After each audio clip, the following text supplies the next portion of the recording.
ایک دفعہ جب نبی اکرم صلی اللہ علیہ وسلم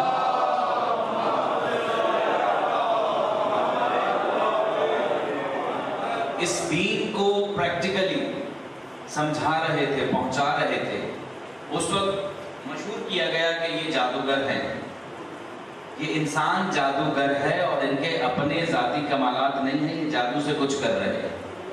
ایک جگہ سے مدینے کی گلیوں سے جا رہے ہیں، تھوڑا سا شہر سے باہر چلے، دیکھا کہ ایک بوڑھی خاتون ہے، دیکھی کردار دیکھی، اور اس کے ہاتھ میں گھر کا کچھ سامان ہے، وزن زیادہ ہے، وہ اٹھا نہیں پا رہی۔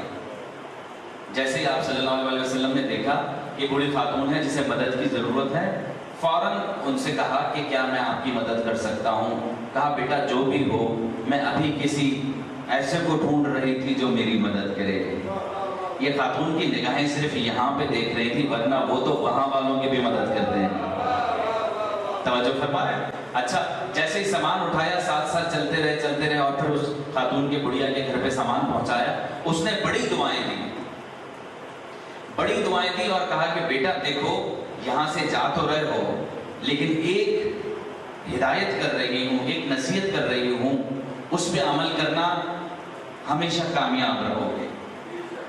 پوچھا کیا ہدایت، کیا نصیحت؟ اب یہ دیکھیں کتنا خوبصورت کردار ہے۔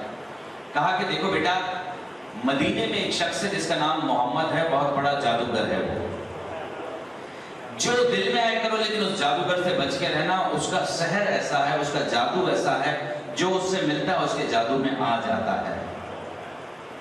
کہا ٹھیک ہے، آپ نے ہدایت کی، ہم نے سن لیا۔ اس کے بعد جب وہ جانے لگے، کہا بیٹا رک تو جاؤ، اور جو فرما رہے بیٹا رک جاؤ، اب جا ہی رہے ہو تو تم نے میری مدد کی ہے، میں تمہیں دعائیں دیتی رہوں گی، اپنا نام بتا دو تاکہ میں تمہیں دعاؤں میں شامل کرتی رہوں۔ جیسے ہی قریب آئے، کہا جس محمد کو آپ جادوگر کہہ رہی تھی وہ محمد میں خود ہی ہوں۔